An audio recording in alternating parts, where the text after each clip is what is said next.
بسم الله الرحمن الرحیم. سلام عرض میکنم خدمت همه تلنگری‌های عزیز. خب حوادث پی در پی پشت سرم با سرعت داره اتفاق میفته. بنده چند نکته مهم رو فکر میکنم تو این جریانات باید خدمتتون عرض بکنم. خب یکی که خب هم گفتن، همه مشتاقان به انقلاب خیلی با تأکید هم گفتن مسئله اطلاع رسانیه. ببینید اطلاع رسانی بخش حاشیه‌ای از جنگ نیست. صحبت کردن با مردمی که مبعوث شدن، برانگیخته شدن، بخش حاشیه از جنگ نیست، اون متن جنگ. اصلا بسیاری از فرآیند جنگ به همین صحبت کردن ها برمیگرده. امیرالمومنین میفرمایند به مالک و این ظنت الرعیة بک حیفا فاسهل لهم بعذرک. میگن اگر رعیت و مردم نسبت به تو دارن بدبین میشن، حتما شفاف سازی بکن. وعدل عنک ظنونهم به اسحارک. با شفاف سازی این مشکل ذهنی اونا رو حل کن. ببینید عزیزان مسئول، شما یه جوری نباید عمل بکنید که ما بریم توییتات ترامپ بخونیم. اونی کسی که تو این قضیه واقعا حرفه‌ای عمل میکنه، دروغ میگه ولی دروغ حرفه‌ای میگه. اگه میبینید مردم به هم میریزن، یه مقداریش سر همین اینه. این مسئله هم اینجوری نیست که مسئله ریز جزئیات مذاکره یا جزئیات حمله‌ای که میخواد انجام بگیره باید گفته بشه. خیر، کسی واقعا این توقع رو نداره. ولی در همین کلیاتش با مردم حرف بزنید، مردم رو تحویل بگیرید. مردم مبعوث شدن، امروز مردم دارن رهبری میکنن و درست حرف بزنید، درست توییت بزنید و دل مردم رو خالی نکنید. اگر دل مردم خالی بشه، این امت مبعوث شده برگرده و به ارتداد دچار بشه، دفعه بعد اتفاقات بدتری خواهد افتاد بدون مردم مبعوث شده. یعنی دیگه همه چیز رو تقریبا دادیم رفته. اما نکته تمرکز من این نیست. به نکته مهمی میخوام اشاره بکنم، به نام مذاکره. اولا میدان، یعنی خیابان ها اجازه بدن دوتا نظر گفته بشه. حتی تلویزیون اجازه بده نظرها گفته بشه، نظرات خوشبینانه و بدبینانه. من اول یه وامی از تاریخ اسلام بگیرم و بعد این حرفم رو خدمتون عرض بکنم. ببینید یه کتابی دارن آقای حضرت آقا امام شهید به نام همرزمان حسین، خود مرکز نشر آثار آقا اینو چاپ کرد، حتما ببینید. یه 10 گفتاریه مربوط به محرم سال 51 که ایشان در تهران در یک هیئتی یه دهه‌ای رو در حقیقت محرم تشریف بردن. یکی از گفتاراش مربوط به امامزادگان انقلابیه. خلاصه برآیند اون این است که ببینید در جریان مثلا امام صادق، امام رضا، همه اینها ائمه با اینکه مدل خودشون یه جور مدل خاصی بوده، معلومه بالاخره قیام نمی‌کردن و یک نوع تقیه خاصی هم داشتن می‌کردن، اما نسبت به امامزادگان انقلابی اتفاقا واکنش خوبی نشون میدادن. مگر اینی که واقعا یه امامزاده خیلی پرت و پلایی بوده، مثل فرض بفرمایید که زیدالنار برادر امام رضا که رفته تو بسته زده و کشته و غارت کرده و فلان اینا و بعدش اینو میخواد به نام امام رضا فاکتور بکنه. امام رضا اینجا پرهیز میکنه. یا مثلا مثل محمد نفس زکیه که اصلا خودشو امام میدونسته و پدرش عبدالله محض از خود امام صادق دارن برای این بیعت میگیرن که این امامه. خب این موارد پرت و پلا رو عرض نمیکنم، ولی یه مواردی مثل زید ابن علی، زید فرزند امام سجاد، با اینکه یه قیام شکست خورده ایه که انجام میده ولی حضرت تایید میکنن، معلومه زیرزیرکی هم تایید میکنن او رو، جوری که امثال مؤمن الطاق او هم از اصحاب بزرگ امام صادق یا زراره توجیه نیستن راجع به کار زید، به او هم میگن، یه بگو مگوهایی هم بینشون هست که به حجت اگه این کار خوبی بود خود امام میکردی همچین کاری. ببینید الان به نظرتون امام صادق کار درستی داره میکنه؟ کی داره اشتباه میکنه، امام صادق یا زید ابن علی یا مؤمن الطاق و زراره؟ جواب هیچ کدام. هر کدام دارن کار درستی انجام میدن. یکی رو به جلو مثل اینکه تو زمین افتاده تو حمله داره حمله میکنه، یکی افتاده تو خط دفاع داره دفاع میکنه. یه مربی هم این صحنه داره. اینی که ما تصورمون باشه که کپی پیست کردن امام صادق میشه اون نسخه درسته، شبیه آنچه که زراره فکر میکنه، یا از زید ابن علی توقع داشته باشیم که تو هم مثل زراره فکر بکن اونجوری فکر. نه، اون کارش کار دیگه ایه. ما واقعا احتیاج به آدمای خط حمله داریم، کما اینکه احتیاج به آدمای دفاع داریم. آدمای احتیاج داریم خوشبینانه به این فضا نگاه کنن، آدمای احتیاج داریم که بدبینانه و نگران و دلواپس این فضا رو دنبال کنن. هر دوتاش هم توجیه داره، هر دوتاش ما به ازا داره. یعنی ما به ازایی داریم که ما داریم خوشبینی نسبت به مسئولین نقطه تمرکز باشه، بله طبیعتا این خوشبینی میاره. یه بدبینی وجود داره که من امروز میخوام اینو یه غلیظ بکنم، مبانیش هم خدمتتون بگم. ببینید بدبینی که ما داریم میگیم بدبینی به مذاکره کنندگانمون نیست. بدبینی یک به پلتفرمی به نام مذاکره است. پلتفرمی به نام مذاکره. یکی هم بدبینی به همین مذاکراتی که داره انجام میشه. خوب دقت بکنید چی داشتم میگفتم، باز دارم تکرار میکنم. اجازه بدید میدان و خیابان و صدا سیما هر دوتاشو داشته باشه. بعد ممکنه بگید معیار وحدتش چی میشه. عرض میکنم چرا ما بدبینیم. عزیزان دقت بکنید. اولا ما نسبت به مذاکره هیچ موقع نتیجه نگرفتیم با آمریکا. شاهدش تجربه، قول امام شهید شاهد تجربه ما با آمریکا این بوده که ما تو مذاکرات هیچ نتیجه‌ای نگرفتیم. نتایج بد گرفتیم ولی نتیجه نگرفتیم. تو همین مذاکره‌ای هم که کردیم هیچ دستاوردی نداشته. بله دستاوردش این بوده که چیزی ندادیم بره. این دستاوردش. البته این تایموتی که او گرفت به هر جهت یه سکتی تو کار ما انداخت، غیر اطلاعاتی که داره جمع میکنه از منطقه و از مسئولین ما و تجهیز مجددی که خودشو داره میکنه. لذا ما از مذاکره با آمریکا نتیجه نخواهیم. خدا چنین پلتفرمی رو برای ما تعبیه نکرده است. ما در قرآن هیچ مذاکره‌ای نداریم الا مذاکرات آتشبس حدیبیه.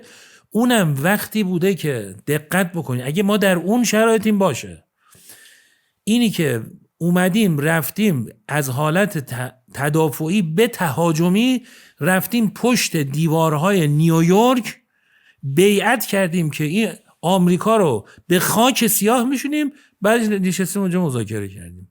این بوده. یعنی دست برتر مطلق، تو این دست برتر این کارو کردیم. لذا اینو هی نگید که به خصوص به عنوان یک سیره بیان نکنید دیگه، که سیرمون دیگه اینه. آقا ما دوگان فشار مذاکره رو میخوام اون یک سیره ببریم جلو. خب ما اشتباه میکنیم همچین کاری بکنیم. چرا اشتباه میکنیم؟ به دو علت. غیر اینکه خدا چنین پلتفرمی رو برای ما نذاشته. پلتفرم مذاکره برای همین مستکبران عالمه. ببینید ما به دو علت نمیتونیم این کار بکنیم. یک، اینی که ما پشت دستمون مردمی هستن که مبعوث شدن. مردم نسبت به این قضیه توجیه نیستن. شما نمیتونید برید مذاکره و توجیه مردم رو ولش کنید. مگه این دفعه توجیه شدن؟ نشدن. دفعه بعد بدتر توجیه نمیشن. خب یک این نکته است. نکته دوم، ما به معاهداتمون نمیتونیم عمل نکنیم. دشمن تو این زمینه راحته. ببینید الان شما وسط آتش بس آمریکا ما حمله بکنه اتفاقی میفته؟ ما میگیم چرا؟ ما میگیم دیگه برای مهم نیست. شما دشمن کاری کرده که تو کل تاریخ قفل بوده. میدونید که زدن یک پادشاه و رئیس کشور و کشتنش حتی تو فتوحاتی که به دست می اومده سعی میکردن یه جور خاصی بکشن که در حقیقت صداش در نیاد، یا اصلا تبعیدش کنن، زندانیش کنن، احترام او رو حفظ میکردن. این جمع شده با رهبر دینی. دقت بکنید اتفاق رو. با هیچ رهبر دینی این کارو نمیکنن تو کل دنیا. ما رئیس کشورمون رهبر دینیمون بوده، خیلی راحت اومده زده کشته. ما دقت بکنید ما الان سر چه صحنه‌ای قرار گرفتیم، سر چی داریم، با کی داریم معامله میکنیم. دقت میکنید با چه موجوداتی داریم معامله میکنیم. بالاخره مذاکره یه دیله، یه بدبستونه. کسی که به هیچی پایبند نیست او میتونه پایبند نباشه. بارها و بارها و بارها و بارها قرآن وقتی میخواد او رو توصیف بکنه به نام انهم لا ایمان لهم، قرارداد نمیفهمه، و نکثوا ایمانهم، اینا میزنن زیر عهد. لا یرقبون فی مؤمن الا ولا ذمه. اینا هیچ قراردادی حالشون نیست. الا تقاتلون قوما نکثوا ایمانهم. بابا همش داره میگه اینا نقض عهد جزء سیره این هاست. شما دارید با یه همچی که ما که اینجوری نیستیم که ما نمیتونیم نقض عهد کنیم که. لذا میبینید دست برتر رو هی داریم تحویل طرف مقابل میدیم. لذا ما به پلتفرمی به نام مذاکره بدبینیم، به این مذاکره هم بدبینیم. شما ببینم سید عاصم منیر رو شما میشناسید یا نمیشناسید؟ او فکر میکنید میانجیه یا غلام حلقه به گوش امریکاست؟ اصلا سال 2023 این رفته امریکا مأمور همین کار شده. اینو دقت کنید. ما چرا بدبین نباشیم؟ او به دلیل خدمتش در کشور عربستان سعودی ارتباطات راهبردی داره با عربستان، یعنی او نماینده جریان مخالف ماست توی مذاکره. اتفاقا اینو بدونید متاسفانه آدم قوی هم هست. خب شما چه توقعی داری از این مذاکره؟ ما چه توقعی داشته باشیم از این مذاکره؟ توقع میانجی؟ خب معلومه این میانجی نیست. معلومه که سیاست‌های او رو پیاده خواهد کرد. خب پس شما نگاه بکنید، ما داریم هم نسبت پلتفرم مذاکره تشکیک میکنیم. این پلتفرم خدا برای ما نذاشته، نتیجه هم نگرفتیم، به قول امام شهید تجربه. هم این طرف وجود داره که این مذاکره میانجیش پاکستان نیست، سید عاصم منیر نیست، این طرف آمریکایی قضیه است. اینا حواستون باشه. برای همین است که اصرار میکنیم آقا جان تو رو به اون خدا اجازه بدید به اطراف قضیه که حرفشونو بزنن. یک حرف رو نیارید بالا بگید همه سر این حرف وحدت کنن. اون حرفی که باید همه سرش وحدت بکنن، چه نگاه خوشبینانه چه نگاه بدبینانه، حرف رهبر انقلابه. او مزاق رهبر انقلابه. اونو باید بیاریم بالا و فریاد بزنیم، همون چیزی که او گفته. لذا باز هم تأکید میکنیم بیایم تو میادین فریاد میزنیم که چه؟ که همون موارد نقدی که دستمون بوده تبدیل به نسیه نکنیم. هسته‌ای رو نده بره غنیسازی رو. چرا؟ بدون اینکه هسته‌ای فقط خود ماده 400 کیلو مادهش که نیست، اون اتوریتش مهمه. اینو داریم میدیم میره. غرامت رو نده بره، تنگه رو نده بره. از ابزار مذاکره برای این استفاده نکن. آقا به خدا هیچ مانعی نداره شما دست خالی بیایید. به خدا هیچ مانعی مردم نسبت به اینکه شما دست خالی برگردید هیچ مانعی ندارن سر این قضیه. شما ممکنه بگید که ممکنه اتفاقات خیلی بدتری مثل بمب اتم بیفته. اولا خیلی بعیده، ضمن که تو رو به خدا رو هم امتحان کنید.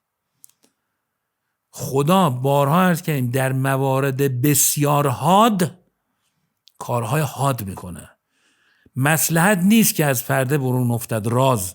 در همین ماجرای هلیبورنی که تو عمق اصفهان شد ناین، اونجا اگر میبینید گفتن فراجا وارد عمل شد، فراجا که کارش این نیست. برای چی فراجا وارد عمل شد؟ چرا اینا یهویی تصور کردن که لو رفت همه چیز؟ چرا اینا سپاه رعب خدا فعال شد؟ از هو الذی ایدک بنصره و بالمؤمنین، اون نصره فعال شد. چرا؟ چون این مورد حاد شد.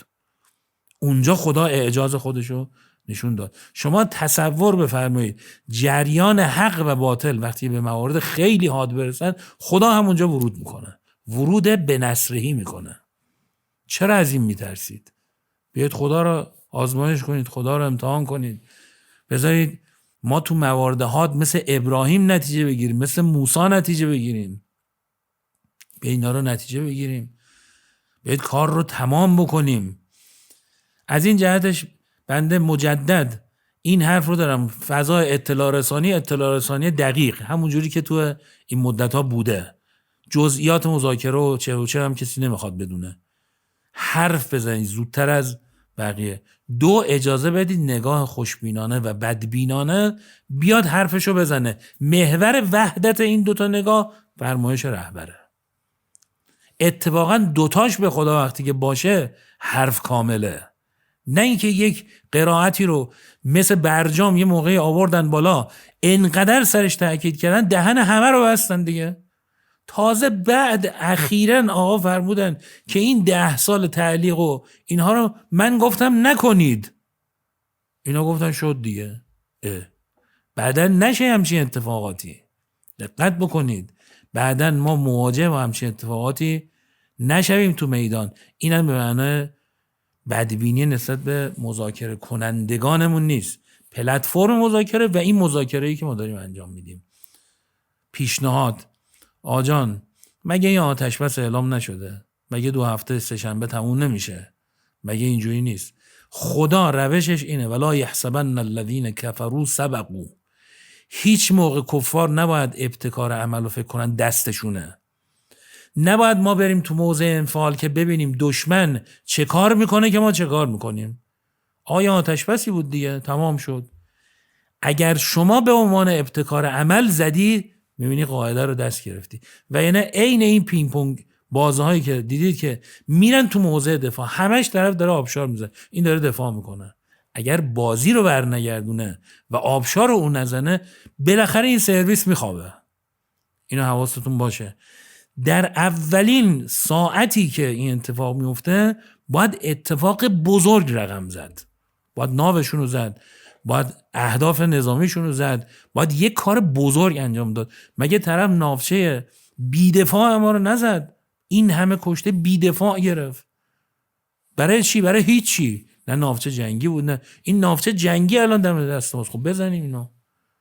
چرا این کارو نمی‌کنیم؟ چرا ابتکار عمل رو میدیم در اختیار طرف مقابل؟ اینایی هم که میگن ما به عنوان نشانه به عنوان نشانه مذاکره نتیجه میگیریم و گرفتیم، نمونهش لبنان، اتفاقا لبنان رو سر مذاکره نتیجه نگرفتیم به خاطر اینکه قبول نکرد و ما موشکامون عمود پرواز کردیم، لانچرمون فعال کردیم، مذاکره نه. این اتفاق نتیجه داد، اتفاق لبنان. همه موارد نقدی رو میز فریاد میزنیم تو میدان ها، همینو فریاد میزنیم، انشالله نتیجه هم خواهیم گرفت. دم همتون گرم. یا علی، خداحافظ.